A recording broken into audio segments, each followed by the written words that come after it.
जय श्री गणेश जय श्री हरि। 1 मार्च दिन शुक्रवार, फागुन मास चल रहा है और इस संबंध में हम लोग रोज़ कथाओं को श्रवण कर रहे हैं। फागुन मास में श्री हरि शिव बाबा के साथ में चंद्र देव की पूजा अर्चना सम्मिलित रूप से करने से विशेष फल की प्राप्ति होती है। अगर आप चैनल पर पहली बार आए हों तो चैनल को प्लीज़ सब्सक्राइब करके बेल आइकन को प्रेस कर दीजिए ऑल पर, और चैनल वीडियो को ज़्यादा से ज़्यादा लाइक शेयर किया कीजिए और कमेंट में जय श्री हरि लिखा कीजिए। आज चंद्र देव से संबंधित एक नई कथा का हम लोग श्रवण करेंगे जो इस प्रकार है। चंद्र ग्रहण की कथा। पौराणिक कथाओं के अनुसार सृष्टि की रचना से पहले समुद्र मंथन होता है। इस मंथन में अमृत निकलता है जिसे पीने के लिए देवताओं और दानवों में विवाद छिड़ जाता है। इस विवाद को सुलझाने के लिए भगवान विष्णु मोहिनी के रूप में धारण कर लेते हैं और देवताओं को लाइन में बैठाकर अमृत पिलाने लगते हैं।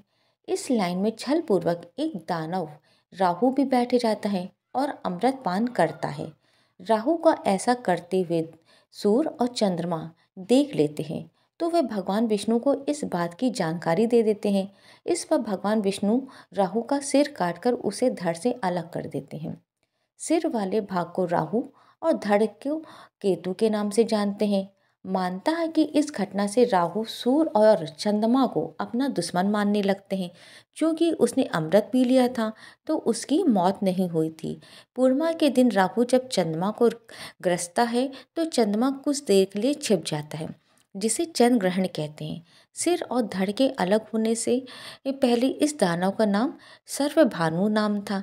ज्योतिष में राहु को छाया ग्रह के नाम से भी जाना जाता है। चंद्र ग्रहण से संबंधित कथा आपको पसंद आई हो तो वीडियो को ज़्यादा से ज़्यादा शेयर करके लाइक कीजिएगा और कमेंट में हर हर महादेव लिखिएगा और चैनल को सब्सक्राइब कीजिएगा। अब हम सुनेंगे शिव पुराण। श्री शिव पुराण रुद्र संहिता तृतीय खंड अध्याय 7। पार्वती का नामकरण और विद्या अध्ययन। नारद का हिमवान के यहाँ जाना, पार्वती का हाथ देकर भावी फल बताना। चिंतित हुए हिमवान को आश्वासन दे पार्वती का विवाह शिव जी के साथ करने का कहना और उनके संदेह का निवारण करना। ब्रह्मा जी कहते हैं, हे नारद, मैना के सामने महातेजस्विनी कन्या होकर लौकिक गति का आश्रय ले वह रोने लगी। उसका मनोहर रुदन सुनकर घर की सब स्त्रियां हर्ष से खिल उठीं और बड़े वेग से प्रसन्नतापूर्वक वहां आ पहुंची। नील कमल के दल के समान श्याम कांति वाली उस परम तेजस्वी और मनोरम कन्या को देखकर गिरिराज हिमालय अतिशय आनंद में निमग्न हो गए। तदंतर सुंदर मुहूर्त में मुनियों के साथ हिमवान ने अपनी पुत्री काली आदि सुखदायक नाम रखे। देवी शिवा गिरिराज के भवन में दिनों दिन बढ़ने लगी। ठीक उसी तरह जैसे वर्षा के समय गंगा जी की जल राशि और शरद ऋतु के शुक्ल पक्ष में चांदनी बढ़ती है। सुशीलता आदि गुरु से संयुक्त तथा बंधुजनों की प्यारी उस कन्या को कुटुंब के लोग अपने कुल के अनुरूप पार्वती नाम से पुकारने लगे। माता ने कालिका को उमा अरे तपस्या मत कर कहकर तप करने से रोका था। मुनि इसलिए वे सुंदर मुख वाली गिरिराज नंदिनी आगे चलकर लोक में उमा के नाम से विख्यात हो गई। नारद तदंतर जब विद्या के उपदेश का समय आया तब शिवा देवी अपने चित्त को एकाग्र करके बड़ी प्रसन्नता के साथ श्रेष्ठ गुरु से विद्या पढ़ने लगी। पूर्व जन्म की सारी विद्याएं उन्हें उसी तरह प्राप्त हो गईं जैसे शरद काल में हंसों की बात अपने आप स्वर्ग के तट पर पहुंच जाती है और रात्रि अपना प्रकाश स्वतः महाऔषधियों को प्राप्त हो जाता है। हे मुनि, इस प्रकार मैंने शिवा की किसी एक लीला का ही वर्णन किया है। अब अन्य लीलाओं का वर्णन करूँगा, सुनो। एक समय की बात है, तुम भगवान शिव की प्रेरणा से प्रसन्नतापूर्वक हिमाचल के घर गए। मुनि, तुम शिव तत्व के ज्ञाता और उनकी लीला की जानकारों में श्रेष्ठ हो। नारद, गिरिराज हिमालय ने तुम्हें घर पर आया देख प्रणाम करके तुम्हारी पूजा की और अपनी पुत्री को बुलाकर उससे तुम्हारे चरणों में प्रणाम करवाया। मुनीश्वर फिर स्वयं ही तुम्हें नमस्कार करके हिमाचल ने अपने सौभाग्य की सराहना की और अत्यंत मस्तक झुका हाथ जोड़कर तुमसे कहा। हिमालय बोले, हे मुने नारद, हे ब्रह्मा पुत्रों में श्रेष्ठ ज्ञानवान प्रभु, आप सर्वत्र और कृपा पूर्वक दूसरे के उपकार में लगे रहते हैं। मेरी पुत्री की जन्म कुंडली में जो गुण दोष हो उसे बताइए। मेरी बेटी किसकी सौभाग्यवती प्रिय पत्नी होगी? ब्रह्मा जी कहते हैं, मुनि श्रेष्ठ, तुम बातचीत में कुशल और कौतुकी के तो हो ही। गिरिराज हिमालय के ऐसा कहने पर तुमने कालिका का हाथ देखा और उसके संपूर्ण अंगों पर विशेष रूप से दृष्टिपात करके हिमालय से इस प्रकार कहना आरंभ किया। नारद बोले, शैलराज और मैना, आपकी ये पुत्री चंद्रमा की आदि कला के समान बड़ी है। समस्त शुभ लक्षण इसके अंगों की शोभा बढ़ाते हैं। ये अपने पति के लिए अत्यंत सुखदायिनी होगी और माता पिता की कीर्ति बढ़ाएगी। संसार की समस्त नारियों में ये परम साध्वी और सज्जनों को सदा महान आनंद देने वाली होगी। गिरिराज, तुम्हारी पुत्री के हाथ में सब उत्तम लक्षण ही विद्यमान है। केवल एक रेखा विलक्षण है, उसका यथार्थ फल सुनो। इससे ऐसा पति प्राप्त होगा जो योगी, नन धड़न रहने वाला, निगूढ़ और निष्काम होगा। उसके ना माँ होगी और ना बाप। उसे मान सम्मान का कोई भी ख्याल नहीं रहेगा और वह सदा अमंगल वेश धारण करेगा। ब्रह्मा जी कहते हैं, नारद, तुम्हारी इस बात को सुनकर और सत्य मानकर मैना तथा हिमाचल दोनों पति पत्नी बहुत दुखित हुए। परंतु जगदम्बा शिवा तुम्हारे ऐसे वचन को सुनकर लक्षणों द्वारा उस भावी पति को शिव मानकर मन ही मन हर्ष से खिल उठी। नारद जी की बात कभी झूठ नहीं होती है, नहीं हो सकती है। ये सोचकर शिवा भगवान शिव के युगल चरणों में संपूर्ण हृदय से अत्यंत स्नेह करने लगी। नारद उस समय मन ही मन दुखी हो हेमवान ने तुमसे कहा, मुने, उस रेखा को फल सुनकर मुझे बहुत दुख हो रहा है। मैं अपनी पुत्री को उससे बचाने के लिए क्या उपाय करूं? मुने, तुम महान कौतुक करने वाले और वार्तालाप विशारद से है। हेमवान की बात सुन के अपने मंगलकारी वचनों द्वारा उनका हर्ष बढ़ाते हुए तुमने इस प्रकार कहा। नारद बोली, गिरिराज, तुम स्नेहपूर्वक सुनो, मेरी बात सच्ची है, वह झूठ नहीं होगी। हाथ की रेखा ब्रह्मा जी की लिपि है, निश्चय ही वह मिथ्या नहीं हो सकती है। अतः शैलवर, इस कन्या को वैसा ही पति मिलेगा, इसमें संशय नहीं है। परंतु इस रेखा के फल से बचने के लिए एक उपाय भी है, उसे प्रेम पूर्वक सुनो। उसे करने से तुम्हें सुख मिलेगा। मैंने जैसे वर का निरूपण किया है वैसे ही भगवान शंकर हैं। वह सर्वसमर्थ हैं और लीला के लिए अनेक रूप धारण करते रहते हैं। ओम नमः शिवाय। उनमें समस्त कुल लक्षण सदगुरु के समान हो जाएंगे। समर्थ पुरुषों में कोई दोष भी हो तो वह उसे दुख नहीं देता है, असमर्थ के लिए वह दुखदायक होता है। इस विषय में सूर्य, अग्नि, गंगा दृष्टांत सामने रखना चाहिए।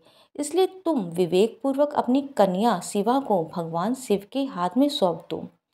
भगवान शिव सबके ईश्वर से निर्विकार, समर्थशाली और अविनाशी हैं।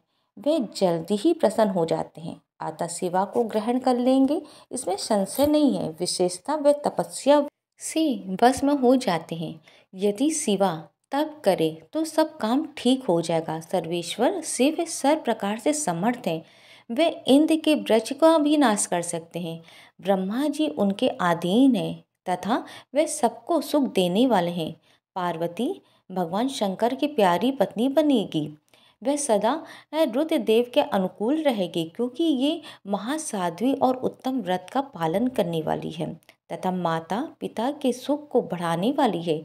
ये तपस्या करके भगवान शिव के मन को अपने वश में कर लेगी और वह भगवान भी इसके सिवा किसी दूसरी स्त्री से विवाह नहीं करेंगे।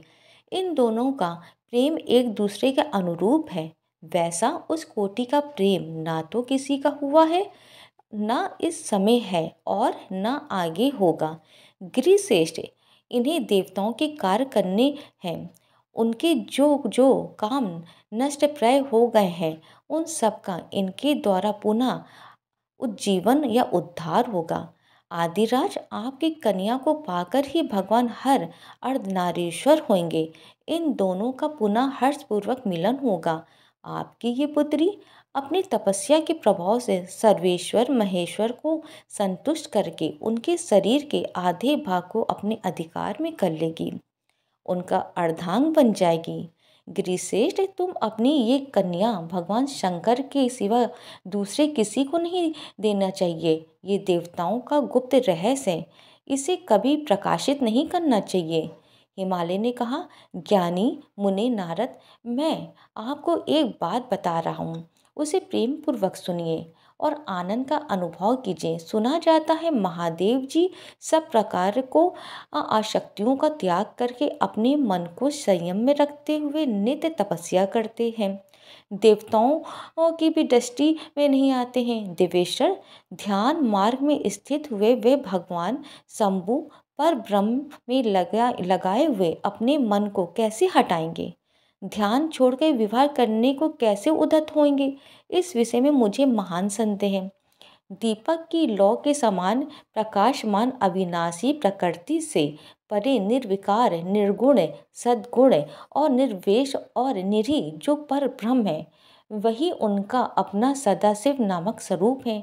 अतः वे उसी का सर्वत साक्षात्कार करते हैं, किसी ब्रह्मा अनष्ट वस्तु पर दृष्टि नहीं डालते हैं। मुने, यहाँ आए हुए किन्नरों के मुख से उनके विषय में नित्य ऐसी बात सुनी जाती है, क्या वे बात मिथ्या है? विशेषतः ये बात भी सुनने में आती है कि भगवान हर ने पूर्व काल में सती के समक्ष एक प्रतिज्ञा की थी। उन्होंने कहा था, दक्ष कुमारी प्यारी सती, मैं तुम्हारे सिवा दूसरी किसी स्त्री का अपनी पत्नी बनाने के लिए न वरण करूँगा और न ग्रहण।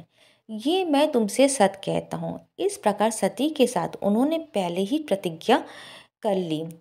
अब सती के मर जाने पर वह दूसरी किसी स्त्री को कैसे ग्रहण करेंगे? ये सुनकर तुम नारद ने कहा, महामते गिरिराज, इस विषय में तुम्हें चिंता नहीं करनी चाहिए। तुम्हारी ये पुत्री काली ही पूर्व काल में दक्ष कन्या सती हुई थी। उस समय इसी का सदा सर्वमंगलदायी सती नाम था। वह सती दक्ष कन्या होकर रुद्र की प्यारी बनी हुई थी। उन्होंने पिता के यज्ञ में अनादर पाकर तथा भगवान शंकर का भी अपमान हुआ देख क्रोधपूर्वक अपने शरीर को त्याग दिया था। वही सती फिर तुम्हारे घर में उत्पन्न हुई है। तुम्हारी पुत्री साक्षात जगदम्बा शिवा है। ये पार्वती भगवान हर की पली होगी, इसमें संशय नहीं है। नारद, ये सब बातें तुमने हिमवान को विस्तार पूर्वक बताई। पार्वती का वह पूर्ण रूप और चरित्र प्रीति को बढ़ाने वाला है। काली के उस संपूर्ण पूर्व वृतांत को तुम्हारे मुख से सुनकर हिमवान अपनी पत्नी और पुत्र के साथ तत्काल संदेह रहित हो गए। इसी तरह तुम्हारे मुख से अपनी उस पूर्व कथा को सुनकर काली ने लज्जा के मारे मस्तक झुका लिया और उसके मुख पर मंद मुस्कान की प्रभा फैल गई। गिरिराज, हिमालय पार्वती के उच्च चरित्र को सुनकर उसके माथे पर हाथ फेरने लगे और मस्तक मूंद कर उसे अपने आसन के पास बैठा ही लिया। नारद, इसके पश्चात तुम उसी क्षण प्रसन्नतापूर्वक स्वर्ग लोक को चले गए और गिरिराज हिमवान भी मन ही मन आनंद से युक्त हो गए, अपने सर्व संपत्तिशाली मनोहर भवन में प्रविष्ट हो गए। ओम नमः शिवाय। आज का अध्याय पाठ यहीं पे विराम करते हैं। अगर आपको शिव पुराण की कथा पसंद आई हो तो वीडियो को ज़्यादा से ज़्यादा शेयर करके लाइक कीजिएगा और कमेंट में हर हर महादेव करके चैनल को सब्सक्राइब करके बेल आइकन को अवश्य प्रेस कीजिएगा। हर हर महादेव। भोलेनाथ जो वीडियो सुन रहा है और जो कह रहा है उन सबकी मनोकामना को ईश्वर आप पूर्ण करें। नारायण कवच का पाठ करने से श्री हरि की कृपा दृष्टि सदैव हमारे ऊपर बनी रहती है। अगर हमारे मन में कोई संकल्प है तो उस संकल्प को हमको अपने मन में कर लेना चाहिए और श्री हरि से प्रार्थना करनी चाहिए कि हे ईश्वर, आप मेरी सभी मनोकामना को पूर्ण करें, क्योंकि कवच धारण करने से हमारी सारी व्याधा दूर होती है। इस प्रकार आज इसका हम लोग श्रवण करेंगे श्री हरि का ध्यान करके। राजा परीक्षित ने पूछा, भगवान, देवराज इंद्र ने जिससे सुरक्षित होकर शत्रुओं की चतुर्णी सेना को खेल खेल में अनायास ही जीत कर त्रिलोकी की राज लक्ष्मी का उपभोग किया, आप उस नारायण कवच को सुनाइए और ये भी बताइए कि उन्होंने उससे सुरक्षित होकर रणभूमि में किस प्रकार आक्रमणकारी शत्रुओं पर विजय प्राप्त की। श्री सुखदेव जी महाराज ने कहा, परीक्षित, जब देवताओं ने विश्व को पुरोहित बना लिया, तब देवराज इंद्र के प्रश्न करने पर विश्वरूप ने नारायण कवच का उपदेश दिया। तुम एकाग्रचित्त होकर उसका श्रवण करो। विश्वरूप ने कहा, देवराज इंद्र, भय का अवसर उपस्थित होने पर नारायण कवच धारण करके अपने शरीर की रक्षा करनी चाहिए। उसकी विधि ये है कि पहले हाथ पैर धो के आचमन करें और फिर हाथ में कुश की पवित्री धारण करके उत्तर मुख करके बैठ जाए।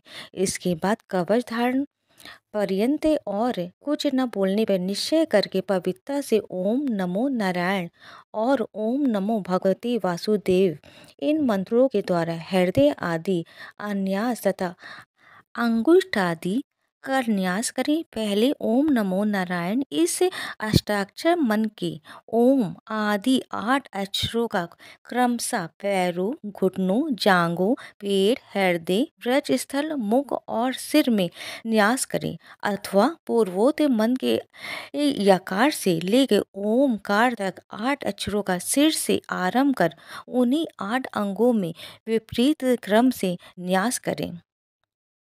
फिर ओम विष्णे नमः इस मंत्र के पहले अक्षर ओम का हृदय में, वी का ब्रह्म रंध्र में, शाह का बाहुओं के बीच में, अड़ा का चोटी में, वे का दोनों नेत्रों और ना का शरीर की सब गांठों में न्यास करे। तदंतर ओम माँ अस्त्राय फट कहकर दिक बंद करें। इस प्रकार न्यास करने से इस विधि को जानने वाला पुरुष मंत्रमय हो जाता है। इसके बाद समग्र ऐश्वर्य, धर्म, यश, लक्ष्मी, ज्ञान और वैराग से परिपूर्ण इष्ट देव भगवान का ध्यान करे और अपने को भी तत्रूप ही चिंतन करे। तत्पश्चात विद्या, तेज और तप स्वरूप इस कवच का पाठ भगवान श्री हरि गणु जी के पीठ पर अपने चरण कमल रखे हुए अणिमा आदि 8 सिद्धियां उनकी सेवा कर रही हैं। 8 अंगूठों में शंख, चक्र, ढाल, तलवार, गदा, बाण, धनुष और पास फंदा धारण किए हुए हैं। वही ओंकार स्वरूप प्रभु सब प्रकार से सब ओर से मेरी रक्षा करें। मस मूर्ति भगवान जल के भीतर जल जंतुओं से और वरुण के पास से मेरी रक्षा करें। माया से ब्रह्मचारी रूप धारण करने वाले वामन भगवान स्थल पर और विश्व रूप श्री त्रिविक्रम भगवान आकाश में मेरी रक्षा करें। जिनकी घोर अट्टहास करने पर सब दिशाएं गूंज उठी थी और गर्भवती दैत्य पत्नियों के गर्भ गिर गए थे। वे दैत्य युद्ध पतियों के शत्रु भगवान नरसिंह किले, जंगल, रणभूमि आदि विकट स्थानों में मेरी रक्षा करें। अपने दाढ़ों पे पृथ्वी को उठा लेने वाले यज्ञ मूर्ति वराह भगवान मार्ग में परशुराम जी पर्वतों के शिखरों और लक्ष्मण जी के सहित भरत के बड़े भाई भगवान रामचंद्र प्रवास के समय मेरी रक्षा करें। भगवान नारायण मरण मोहन आदि भयंकर अभिचारों और सब प्रकार के प्रमादों से मेरी रक्षा करें। ऋषि श्रेष्ठ नर गर्भ से योगेश्वर भगवान दत्तात्रेय योग के विघ्नों से और त्रिगुणाधिपति भगवान कपिल कर्म बंधन से मेरी रक्षा करें। परम ऋषि सनत कुमार कामदेव से है गरीब भगवान मार्ग में चलते समय देव मूर्तियों को नमस्कार आदि ना करने के अपराध से, देव ऋषि नारद सेवा अपराधों से और भगवान कश्यप सब प्रकार के नरकों से मेरी रक्षा करें। भगवान धन्वंतरी कुपथ से, जितेंद्र भगवान ऋषभ देवेशु के दुख आदि भयदायक द्वंद्वों से, यज्ञ भगवान लोकापात से, बलराम जी मनुष्यकृत कष्टों से और श्री शेष जी क्रोध वश नामक सर्पों के गणों से मेरी रक्षा करें। भगवान श्री कृष्ण देवपायन व्यास जी अज्ञान से तथा बुद्ध देव पाखंडियों से और प्रमाद से मेरी रक्षा करें। धर्म रक्षा करने वाले महान अवतार धारण करने वाले भगवान कालिक पाप बहुल कालिकाल के दोषों से मेरी रक्षा करें। प्रातःकाल भगवान केशव अपनी गदा लेकर कुछ दिन चढ़ जाने पे भगवान गोविंद अपनी बांसुरी लेके, दोपहर की पहली भगवान नारायण अपनी तीक्ष्ण शक्ति लेकर और दोपहर को भगवान विष्णु चक्र राज सुदर्शन लेके मेरी रक्षा करें। तीसरे पहर में भगवान मधुसूदन अपना प्रचंड धनुष लेके मेरी रक्षा करें। सायंकाल में ब्रह्मा आदि त्रिमूर्तिधारी माधव सूर्यास्त की बात हर ऋषिकेश अर्धरात्रि के पूर्व तथा अर्धरात्रि के समय अकेले भगवान पद्मनाभ मेरी रक्षा करें। रात्रि के पिछले प्रहर में श्री वासलाचन श्री हरि उषा काल में खड़गधारी भगवान जनार्दन सूर्योदय से पूर्व श्री दामोदर और संपूर्ण संध्याओं में काल मूर्ति भगवान विश्वेश्वर मेरी रक्षा करें। सुदर्शन आपका आकार चक्र रथ के पहिए की तरह है। आपके किनारे का भाग प्रलय कालीन अग्नि के समान अत्यंत तीव्र है। आप भगवान की प्रेरणा से सब ओर घूमते रहते हैं। जैसे आग वायु की सहायता से सूखी घास फूस को जला डालती है, वैसे ही आप हमारी शत्रु सेना को शीघ्र से शीघ्र जला दीजिए। कौमुद की गदा आपसे छूटने वाली चिंगारियों का स्पर्श वृष के समान असह्य है। आप भगवान अजीत की प्रिया हैं और मैं उनका सेवक हूँ, इसलिए आप कुष्मांड विनायक यक्ष राक्षस भूत और प्रेत आदि ग्रहों को भी अभी कुचल डालिए तथा मेरे शत्रुओं को चूर चूर कर दीजिए। संघ के श्रेष्ठ आप भगवान श्री कृष्ण के फूकने से भयंकर शब्द करके मेरे शत्रुओं का दिल दहला दीजिए एवं यातुधान प्रथम प्रेत मृतिका पिशाच तथा ब्रह्म राक्षस आदि भयवानी प्राणियों को यहाँ से तुरंत भगा दीजिए। भगवान की श्रेष्ठ तलवार आपकी धार बहुत तीक्ष्ण है। आप भगवान की प्रेरणा से मेरे शत्रुओं को छिन्न भिन्न कर दीजिए। भगवान की प्यारी ढाल आप में सैकड़ों चंदाकार मंडल है। आप पाप दृष्टि पाप आत्मा शत्रुओं की आंखें बंद कर दीजिए और उन्हें सदा के लिए अंधा बना दीजिए। सूर्य आदि ग्रह धूमकेतु छल तारे आदि केतु दुष्ट मनुष्य सर्प आदि रेंगने वाले जंतु दाढ़ों वाले हिंसक पशु भूत प्रेत आदि तथा पापी प्राणियों से हमें जो जो भय हो और जो हमारे मंगल के विरोधी हो, वह सभी भगवान के नाम रूप तथा आयुधों का कीर्तन करने से तत्काल नष्ट हो जाए। व्रत रतांतर आदि सामवेदीय स्तोत्रों से जिनकी स्तुति की जाती है, वह वेद मूर्ति भगवान गरुण और विश्वसेन जी अपने नामोच्चारण के प्रभाव से हमें सब प्रकार की विपत्तियों से बचाए। श्री हरि के नाम रूप वाहन आयुध और श्रेष्ठ पार्षद हमारी बुद्धि इंद्रिय मन और प्राणों को सब प्रकार की आपत्तियों से बचाए। जितना भी कार अथवा कारण रूप जगत है, वह वास्तव में भगवान ही है। इस सत्य के प्रभाव से हमारे सारे उपद्रव नष्ट हो जाए।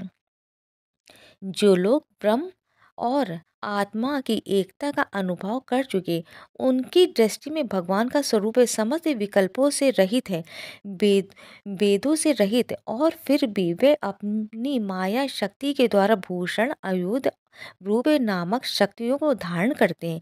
ये बात निश्चित रूप से सत्य है। इस कारण सर्वत्र सर्वव्यापक भगवान श्री हरि सदा सर्वत्र सब स्वरूपों से हमारी रक्षा करें। जो अपने भयंकर अट्टहास से सब लोगों के भय को भगा देते हैं और अपने तेज से सबका तेज ग्रस लेते हैं, वे भगवान नरसिंह की दिशा विदिशा में नीचे ऊपर बाहर भीतर सब ओर से हमारी रक्षा करे। देवराज इंद्र, मैंने तुम्हें ये नारायण कवच सुना दिया। इस कवच से तुम अपने को सुरक्षित कर लो, बस फिर तुम अनायासी सब दैत्य युद्धपतियों को जीत कर लोगे। इस नारायण कवच को धारण करने वाला पुरुष जिसको भी अपने नेत्रों से देख लेता है अथवा पैर से छू देता है, तत्काल समस्त भयों से मुक्त हो जाता है। जो इस वैश्विक विद्या को धारण कर लेता है उसे राजा, डाकू, प्रेत, पिशाच आदि और बाघ आदि हिंसक जीवों से कभी किसी प्रकार का भय नहीं होता है। देवराज, प्राचीन काल की बात है। एक कौशिक गोत्री ब्राह्मण ने इस विद्या को धारण करके योग धारणा से अपना शरीर मरुभूमि में त्याग दिया। जहाँ उस ब्राह्मण का शरीर पड़ा था उसके ऊपर से एक दिन गंधर्व राज चित्ररथ अपनी स्त्रियों के साथ विमान पर बैठकर निकले। वहां आते ही वे नीचे की ओर सिर किए विमान सहित आकाश से पृथ्वी पर गिर पड़े। इस घटना से उनके आश्चर्य की सीमा न रही। जब उन्हें बालखिल मुनियों ने बतलाया कि ये नारायण कवच से धारण करने का प्रभाव है, तब उन्होंने उस ब्राह्मण देव की हड्डियों को ले जाकर पूर्व वाहिनी सरस्वती नदी में प्रवाहित कर दिया और फिर स्नान करके वे अपने लोक को चले गए। श्री शुक देव में कहते हैं, परीक्षित, जो पुरुष इस नारायण कवच को समय पर सुनता है और जो आदर पूर्वक इसे धारण करता है उसके सामने सभी प्राणी आदर से झुक जाते हैं और वह सब प्रकार के भयों से मुक्त हो जाता है। परीक्षित, सतकृति इंद्र ने आश्चर्य विषय रूप जी से ये वैष्णव विद्या प्राप्त करके रणभूमि में असुरों को जीत लिया और वे त्रैलोक लक्ष्मी का उपभोग करने लगे। इस प्रकार नारायण कवच यहीं पे समाप्त होता है। इसलिए अपनी मनोकामना को हम लोग मन ही मन भगवान से संकल्प करेंगे, हे भगवान आप मेरी सभी मनोकामना पूर्ण करें, जो सुनते हैं उनकी भी सभी मनोकामना पूर्ण करें और जो वीडियो को ज़्यादा से ज़्यादा शेयर करके चैनल को सब्सक्राइब करते, लाइक करके और कमेंट में जय श्री हरि लिखते हैं, उनकी सभी मनोकामना ईश्वर पूर्ण करें। जय श्री हरि। हिंदू धर्म के प्रथम ग्रंथ श्रीमद् भगवद गीता के तीसरे अध्याय में गजेंद्र स्तोत्र पढ़ने को मिलता है। इसमें कुल 33 श्लोक दिए गए हैं। हिंदू धर्म के अनुसार इस स्तोत्र का जप करने से जीवन में किसी भी प्रकार की परेशानी से तत्काल मुक्ति मिल जाती। इस स्तोत्र में हाथी और मगरमच्छ के साथ हुए युद्ध का वर्णन किया गया है। तो हम लोग भगवान श्री हरि का ध्यान करके इसका श्रवण करते हैं। शुक्र जी ने कहा कि बुद्धि के अनुसार पिछले अध्याय में वर्णन किए गए रीति से अपने मन को नियंत्रित कर और हृदय को स्थिर करके गजेंद्र अपने पिछले जन्म में याद किए गए सर्वोच्चकार और बार बार जाप किए जाने वाले स्त्रोत का जाप करने लगा। गजेंद्र ने मन ही मन श्री हरि को ध्यान करते हुए कहा कि जिनके प्रवेश शरीर और मस्तिष्क चेतन की तरह व्यवहार करते हैं, ओम द्वारा लक्षित और पूरे शरीर में प्रकृति और पुरुष के रूप में प्रवेश करने वाले उस सर्वशक्तिमान देवता का मैं मन ही मन स्मरण करता हूँ, जिनके सारे ये पूरा संसार टिका हुआ है, जिनसे ये संसार अवतरित हुआ है, जिन्होंने प्रकृति की रचना किया और जो खुद उसके रूप में प्रकट हुए, लेकिन इसके बावजूद भी वो दुनिया से सर्वोपरि और श्रेष्ठ है। ऐसे अपने आप और बिना किसी कारण के भगवान की मैं शरण में जाता हूँ। अपनी संकल्प शक्ति के बल पे अपने ही स्वरूप में रचित और सृष्टि काल में प्रकट एवं प्रलय में अप्रकट रहने वाले इस सश्रेष्ठ प्रसिद्धि प्राप्त कार्य कारण रूपी संसार को, जो बिना कुंठित दृष्टि के साक्ष्य रूप में देखते रहने पर भी लिप्त नहीं होते, चक्षु आदि प्रशंसकों के परम प्रकाशक प्रभु आप मेरी रक्षा करें।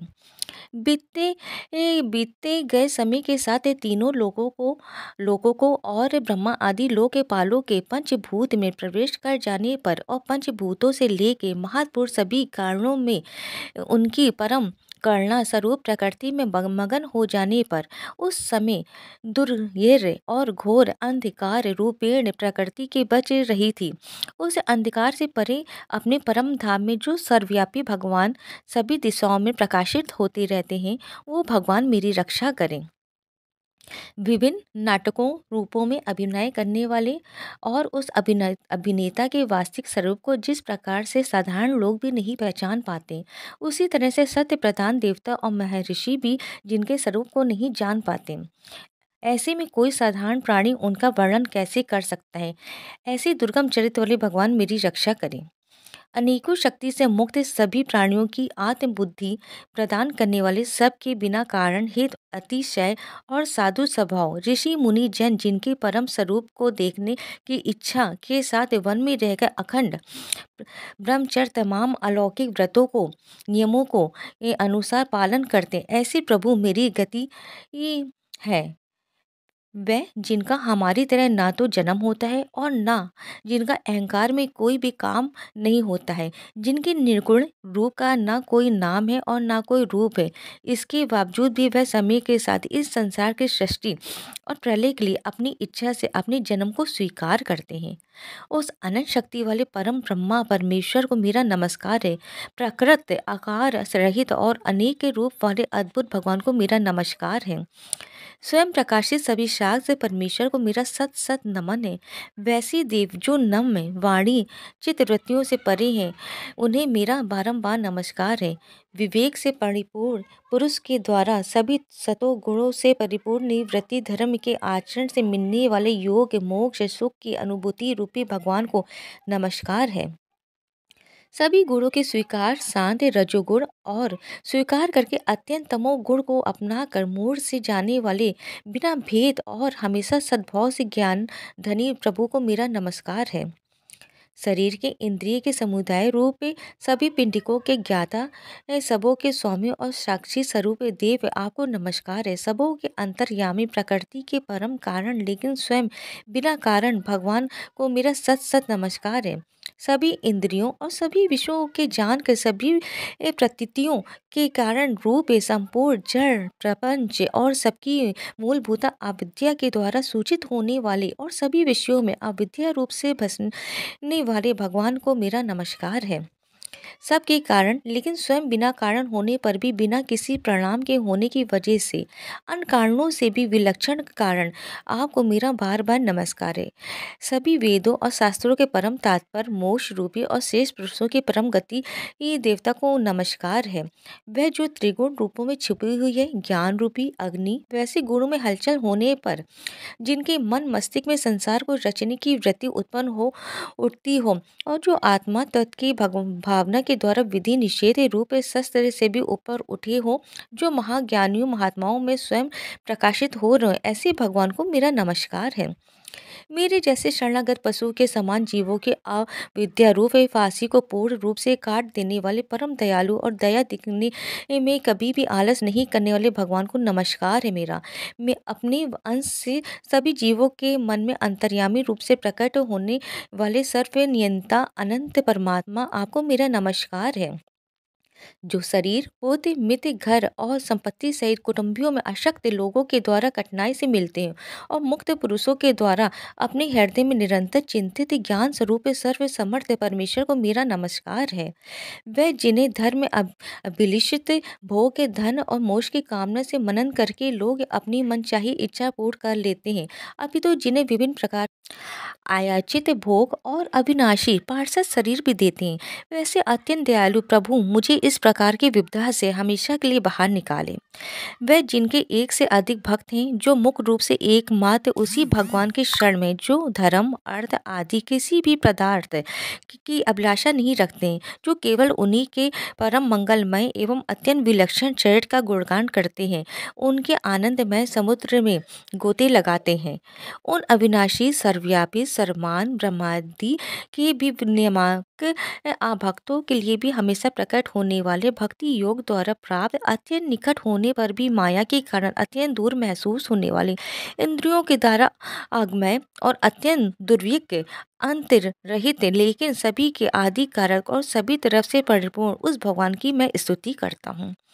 वो जो ब्रह्मा सहित सभी देवता चारों वेद समस्त चर और अचर जीव के नाम और आकृति भेद से जिनके अत्यंत क्षुद्र अंशों से रचित हैं, जिस तरह से जलती हुई अग्नि की लपटें और सूरज की किरणें हर बार बाहर निकलती हैं और फिर से अपने कारण में लीन हो जाती हैं, उसी प्रकार बुद्धि मस्तिष्क इंद्रियों और नाना योगिनियों के शरीर से जिन गुणों से प्राप्त शरीर जो स्वयं प्रकाश से परमात्मा से अवतरित होकर फिर से उन्हीं में लीन हो जाता है, वह भगवान जो ना तो देवता है न असुर न मनुष्य और ना ही मनुष्य से नीचे किसी अन्य योनि के प्राणी, ना ही वो स्त्री है ना ही पुरुष है और ना ही नपुंसक है और ना ही वो कोई ऐसी जीव है जिनका इन तीनों ही श्रेणी में समावेश है। वो ना तो गुण है ना कर्म है, वो ना ही कार्य और ना ही कारण। इन सभी योनियों का निषेध होने पर जो बचता है वही उनका असली रूप है। ऐसे प्रभु मेरा उत्थान करने के लिए प्रकट हो। अब मैं मगरमच्छ के चंगुल से आज़ाद होने के बाद जीवित नहीं रहना चाहता हूँ। इसकी वजह ये है कि मैं सभी तरफ से अज्ञानता से ढके इस हाथी के शरीर का क्या करूँ? मैं आत्मा के प्रकाश से ढक देने वाले अज्ञानता से युक्त इस हाथी के शरीर से मुक्त होकर होना चाहता हूँ, जिसका काल क्रम से अपने नाश नहीं होता है, बल्कि ईश्वर की दया और ज्ञान से उदय हो पाता है। इस प्रकार से मोक्ष के लिए ललाहित संसार के रचयिता स्वयं संसार रूप में प्रकट है, लेकिन संसार से परे, संसार में एक खिलौने की भांति खेलने वाले संसार में आत्म रूप से व्याप्त आजन्मा सर्वव्यापी एवं प्रत्यय वस्तुओं में सर्वश्रेष्ठ श्री हरि का केवल स्मरण करता हूँ और उनके शरण में जाता हूँ। वह जिन्होंने भगवत शक्ति रूपी योग के द्वारा कर्मों को जला डाला है, जिन्हें समस्त योगी ऋषि अपने योग के द्वारा अपने शुद्ध हृदय में प्रकट देखते हैं, उन योगेश्वर भगवान को मेरा नमस्कार है।